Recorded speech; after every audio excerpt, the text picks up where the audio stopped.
In September of last year, an international research team led by Dr. Eric Seralini of the University of Caen published a landmark study in the Journal of Food and Chemical Toxicology. The study, titled Long-Term Toxicity of a Roundup Herbicide and a Roundup-Tolerant Genetically Modified Maize, purported to show adverse health effects on groups of rats fed Monsanto's Roundup herbicide and Roundup-ready corn, including liver congestions, necrosis, tumors, and early death. The researchers followed 200 rats over 2 years, divided into 10 groups each of 10 males and 10 females. 3 of the groups were fed Monsanto's patented NK603 GMO corn alone, 3 groups were fed the corn treated with Roundup herbicide, 3 groups were fed Roundup-treated water but no GMO corn, and a control group was fed neither GMO corn nor Roundup herbicide.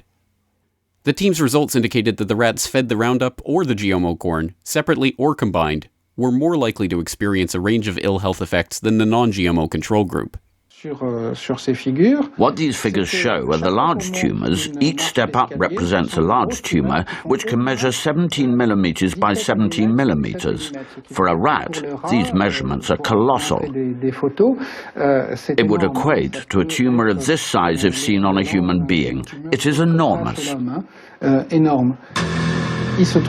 After having studied these tumours, it can be said that 94% of them take effect in the mammary glands, which would equate to breast cancer in a woman. We are faced with renal tumours for the males, but not only, some males also suffer from mammary tumours. This points towards a hormonal effect that isn't affected by the dosage. Tellingly, the adverse health effects did not start to appear until the 4th month of the study, while a previous industry-sponsored feeding trial on the same corn variety only lasted 3 months.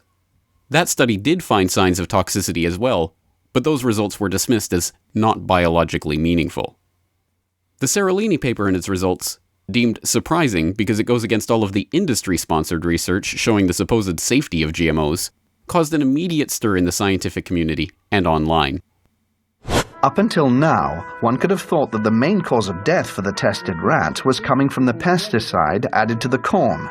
But what the study highlighted, and this for the first time ever, is the fact that the transgenesis itself could have killed the rats. What this means is that just by interfering with the genome of the plant in order to modify it, we are faced with repercussions that no one could have anticipated. This is enough to make us reconsider all the scientific precepts that led to the creation of GMOs.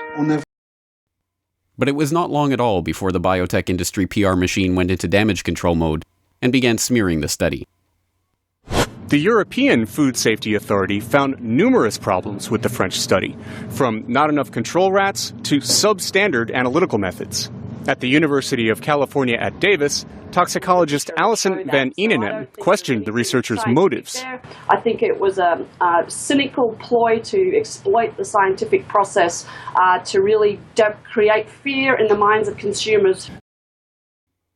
The desperation became apparent when the European Food Safety Authority was tasked with examining the study that threatened to expose the shoddy approval process that the EFSA itself had used to conclude in 2009 that the NK603 maize was as safe as conventional maize. As researcher and author of Seeds of Destruction, William Engdahl, points out in a new op-ed, EFSA argued that Seralini had used the wrong kind of rats, not enough rats, and that the statistical analysis was inadequate. By these standards, all toxicity studies on glyphosate and GMOs should be retracted, because they used the same type and approximate number of rats as those in the Seralini study. Amazingly, despite this concerted PR campaign to smear the Seralini study, 7 expert witnesses were unable to rebut the study in a Filipino courtroom.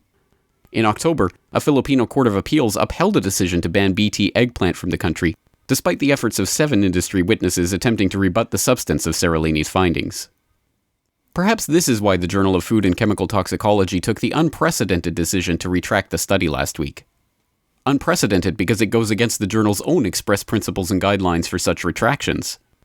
The publisher of the journal, Elsevier, is a member of the Committee on Publication Ethics, whose criteria for retracting a paper are clear evidence that the findings are unreliable due to misconduct, example data fabrication, or honest error, plagiarism or redundant publication, unethical research. The editor of the journal, Dr. A. Wallace Hayes, himself admits that the paper meets none of these criteria. In his own statement on the retraction, he admits that he found no evidence of fraud or intentional misrepresentation of the data. Yet still, the paper is being retracted because the results presented, while not incorrect, are inconclusive. Apparently a new standard for article retraction that seems to apply especially to articles critical of the GMO industry in general, and Monsanto products in particular. It is not at all unfair to be cynical about this retraction either. On a radio program late last month, Dr. E. Ann Clark pointed out a surprising connection between the journal and Monsanto that might account not only for the retraction of the Seralini paper, but also the recent retraction of a similar study from Brazil that demonstrated the toxic effects on mice of the Bacillus thuringiensis insecticide that forms the basis of the Bt GMO crops. Then early in 2013, after the two papers had been accepted and published, a wholly new position called a deputy editor in biotechnology was created at this journal, and it was filled by an allergy specialist, Richard Goodman by name. And as it happened, this specialist had worked for Monsanto in regulatory sciences from 1997 until July of 2004. Then within months of his arrival at this journal, the two papers, which identified possible concerns with GM corn, were retracted, and most recently the one from Seralini. That a former Monsanto scientist should find himself in charge of a specially created post at the very journal that published two landmark studies questioning the safety of that company's products should surprise no one who is aware of the Monsanto revolving door. This door is responsible for literally dozens of Monsanto officials, lobbyists, and consultants finding themselves in positions of authority in the government bodies that are supposedly there to regulate the company and its actions. This list of officials includes Linda Fisher, a senior EPA official who later became Monsanto's VP of Government and Public Affairs, Michael Taylor, Obama's deputy FDA commissioner who also served as Monsanto's VP for Public Policy, and U.S. Supreme Court Justice Clarence Thomas, who served as a corporate lawyer for Monsanto in the 1970s. These positions of influence have been used to help Monsanto and its biotech peers obtain an FDA ruling which asserts that GMO foods are not substantially different from non-modified foods, win approval for their products from regulators by self-sponsoring studies with almost identical methodologies to the Seralini study that was just retracted, and pass favorable legislation like the Monsanto Protection Act, preventing the company from being taken to federal court in the event that GMOs are discovered to be harmful to human health. But lesser known as Section 735 of the bill, officially titled the Pharma Assurance Provision, but since nicknamed the Monsanto Rider or the Monsanto Protection Act. The provision protects large biotechnology companies like Monsanto from being taken to federal court should a genetically modified organism be discovered as being harmful to the consumer. Some Congresspeople argue that the provision was a necessary concession in order to pass the spending bill to prevent a total shutdown of the federal government. In his newly created position as Associate Editor for Biotechnology, former Monsanto employee Richard E. Goodman has now overseen the retraction of two papers that had been critical of his former employer. Yet this fundamental conflict of interest is nowhere commented on in reportage of the Seralini study's retraction. Sadly, this is par for the course when it comes to the so-called science behind the safety of GMOs. Time after time, shoddy and poorly designed toxicity studies that show the safety of these products are given the seal of approval by bought and paid for regulators, and independent studies that show contrary findings are subjected to arbitrary and nonsensical principles that supposedly undermine their validity. As a recent article at GM Watch points out, numerous GM-related studies have been retracted in the past few years for misleading and downright fraudulent research. The list of frauds and abuses continues to mount, from concerns over the introduction of Bt brinjal in India to the mysterious appearance of GMO wheat in supposedly non-GMO crops in the western United States, to the appearance of unapproved GM corn in shipments of supposedly non-GMO corn to China just this week. These types of problems have led to the outright refusal of a growing number of countries to accept genetically modified crops. But in a world where the issue of containment of GMO crops is increasingly called into question, and where even the ability to label GMO foods may be stripped from the people altogether thanks to overarching closed-door agreements like the Trans-Pacific Partnership currently under negotiation between the US and 11 of its Pacific Rim counterparts, these issues are becoming increasingly pressing. And if critical science, like that conducted by Seralini's team, can be so easily sidelined, dismissed, and retracted, what does that say about the system that is currently in place to ensure the validity and accuracy of food toxicity studies?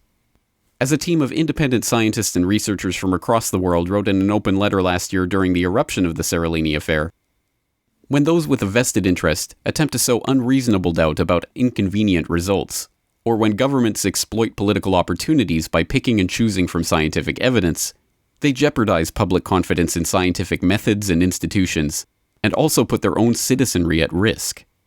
Safety testing, science-based regulation, and the scientific process itself depend crucially on a widespread trust in a body of scientists devoted to the public interest and professional integrity. If instead the starting point of a scientific product assessment is an approval process rigged in favor of the applicant, backed up by systematic suppression of independent scientists working in the public interest, then there can never be an honest, rational, or scientific debate. This video is brought to you by the subscribers of BoilingFrogsPost.com. For more information on this and other topics, please go to BoilingFrogsPost.com. For more information and commentary from James Corbett, please go to coberttreport.com. Hello friends, James Corbett here, coberttreport.com, here in the sunny, exceptionally sunny climes of Western Japan. And it's an observation that I often make, but it's no less true for all the repetition, that this media really is brought to you by you guys out there. And that has never been more true than with the eye-opener report that you guys have just been watching. In fact, as people who watched the recent BFP Roundtable will know, I am now donating my time 100% to BoilingFrogsPost.com and not taking a single penny off of the website in order to make this eye-opener report completely 100% freely available on YouTube from day one. And this is something that I'm doing because I truly believe in open source journalism and the power of the online citizen journalism movement to affect real change in our society.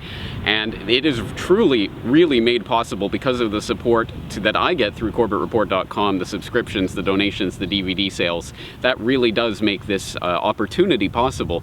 But in order to justify my faith in this open source journalism revolution, I need the support of you guys out there, specifically to support BoilingFrogsPost.com and all the excellent work with all of the excellent podcast producers and other people associated with the website, from, of course, Sibel Edmonds with her editorials and her nightly news and editorial roundup, Peter B. Collins with the Processing Distortion podcast, Guillermo Jimenez with Demanufacturing Consent, Andrew Gavin Marshall with Empire, Power, and People, all of the other editorials and articles that are there on the site. Just a wealth of information, but it will not exist and it cannot exist without everyone doing what they can to chip in and to help to make it possible. I'm doing what I can. I'm literally making these eye-opener reports 100% for free, donating my time in order to do it.